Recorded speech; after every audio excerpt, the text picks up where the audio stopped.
Praise the Lord. Hallelujah. God is good. இயேசுவின் நாமத்தில் உங்களை வாழ்த்துகிறேன். உங்களை அன்போடு இந்த காலை உடன்படிக்கை தியானத்திற்கு வரவேற்கிறேன். And you most welcome to the Governor of the Day. And today is 19th August 2026 Wednesday. புதன்கிழமை. Hallelujah. தொடர்ந்து சபைகளுக்கு ஆவியானவர் சொல்லுகிறதை அல்லது வெளிப்படுத்துகிறது என்ன என்று பார்ப்போமா? Revelation 3 verse 2 வெளிப்படுத்தின விசேஷம் 3ஆம் அதிகாரம் 2வது வசனம். Be watchful and strengthen the things which remain that are ready to die. For I have not found your works perfect before God. நீ விழித்து கொண்டு சாகிறதுக்கு ஏதுவாக இருக்கவைகளை ஸ்திரப்படுத்து.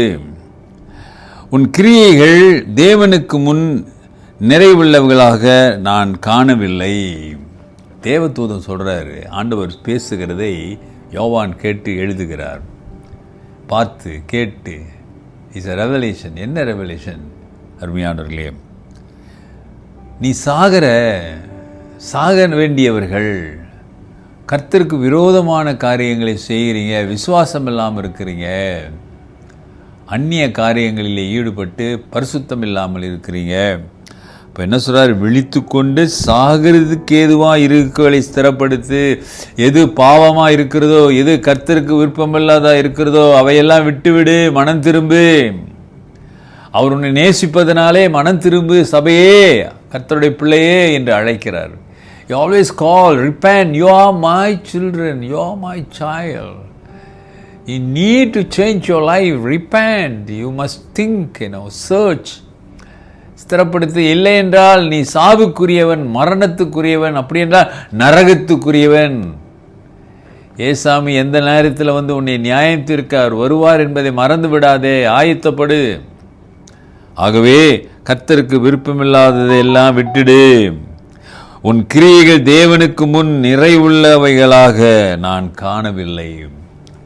அப்போ நம்முடைய வாழ்க்கையினுடைய வழிமுறைகளை, நாம் வாழ்கின்ற வழியை, நாம் செய்கின்ற காரியங்கள், நாம் எல்லாவற்றையும் நான் சோதித்து பார்க்க வேண்டும். My life, what ever I am doing, N brother sister, I need to examine my self. am I pleasing God? நான் கர்த்தருக்கு பிரியமான காரியங்களை செய்கிறேனா? என்னுடைய வாழ்க்கை எப்படி இருக்கிறது? என் குடும்பம், என் பிள்ளைகள் கர்த்தருக்கு பிரியமாக வாழுகின்றவர்களாக இருக்கிறார்களா? என்னுடைய சபை எப்படி இருக்கிறது? என் சபையிலே நான் பரிசுத்தமாக இருப்பதை போல நடிக்கின்றேனா? அல்லது உள்ளொன்று வைத்து கொண்டு புறம்பொன்று செய்து கொண்டிருக்கிறேனா? உள்ளமே நான் மாறி கர்த்தருடைய பிள்ளையை மகிமைப்படுத்துகிறேனா?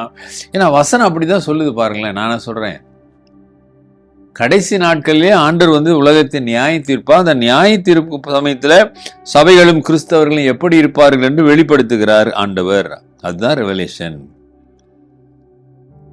குறிப்பாக இந்த சபையை பார்த்து சொல்லுகிறாரு, நீ செய்கிற காரியம் எதுவுமே சரியில்லை, எல்லாம் மரணத்துக்குரியது. ஆகவே ஸ்திரப்படுத்தி சரிப்படுத்தி அதில் நீ என்ன செய்ய, வழியை மாற்றி கர்த்தருக்கு மகிமையா உன் கிரியைகளை மாற்று. இல்லை என்றால் உனக்கு மரணம்தான். கர்த்தருக்கு பிரியமான சகோதரனே, சகோதரியே, ஆண்டோடைய வசனத்தை நாம் ஏன் தியானிக்கிறோம், படிக்கிறோம்? ஆலயத்துக்கு வந்து ஏன் ஆண்டோடைய வார்த்தைகளை கேட்கிறோம்? நாம் உணர்த்தப்பட்டு ஆண்டவருக்கு மகிமையான ஒரு வாழ்க்கையை நான் வாழ வேண்டும். அப்போ அறியாமல் செய்வது வேறு, அறிந்து செய்வது வேறு. நீ ஆலயத்துக்கு வருகிற, ஆண்டோடைய வார்த்தையை கேட்கிற, உன் கையில் வேத புத்தகம் இருக்குது, வேதத்தை நீ படிக்கிற, கேட்கிற. அப்படி இருக்கும்போது வேதத்துக்கு புறம்பான காரியங்களை நீ முயற்சி செய்யக்கூடாது. பிறகு பார்த்து கொள்ளலாம், பரவாயில்லை, இதெல்லாம் நாம் எல்லாரோடும் ஒத்து போடணும்னு சொல்லி பண்ணாத, வேணாம், அது நரகம், மனம் திரும்பு என்று கர்த்தர் நம்மை பார்த்து சொல்லுகிறார். ஒப்பு கொடுப்போம். அவர் பலப்படுத்துகிற தேவன், அவருடைய ஆவியை நமக்கு கொடுக்கிறவர். நீ கெஞ்சுவாயானால் அவருடைய ஆவியை முன்னுக்கு தந்து உன்னை பலப்படுத்தி அவருக்கு சாட்சியாய் நிறுத்துவார். ஜெபிப்போம். நல்ல ஆண்டவரே, இந்த காலை வேளைக்காக நன்றி. நீ செய்த நன்மைகளுக்காய் ஸ்தோத்திரம். மரித்த காரியங்கள், பாவத்துக்குரிய காரியங்கள் எங்கள் வாழ்க்கையில இல்லாதபடி ஆண்டவரே உமக்கு பிரியமானதாக இருக்க உதவி செய்யுங்க. இன்றைக்கு ஒரு வேளை யாராவது பார்த்து யோசித்து உனக்கு அர்ப்பணிப்பார்களானால், ஆண்டவரே நீரே அவர்களை மன்னித்து ஏற்றுக்கொள்ளுங்க.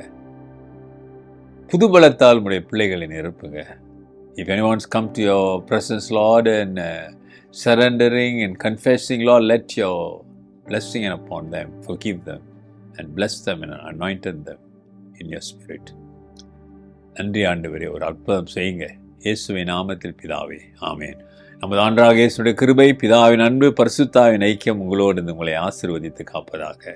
என் ஆத்துமாவே கர்த்தரை ஸ்தோத்திரி, என் முழு உள்ளமே அவர் பரிசுத்த நாமத்தை ஸ்தோத்திரி. என் ஆத்துமாவே கர்த்தரை ஸ்தோத்திரி, அவர் செய்த சகல உபகாரங்களை மறவாதே. ஆமேன். பிரதர் சிஸ்டர், சகோதரனே சகோதரியே, உன்னிடத்தில் இருப்பது மரணத்துக்கு ஏதுவான வாழ்க்கையா அல்லது உயிர் தெழுதலுக்கேற்ற வாழ்க்கையா? Take care. God plus.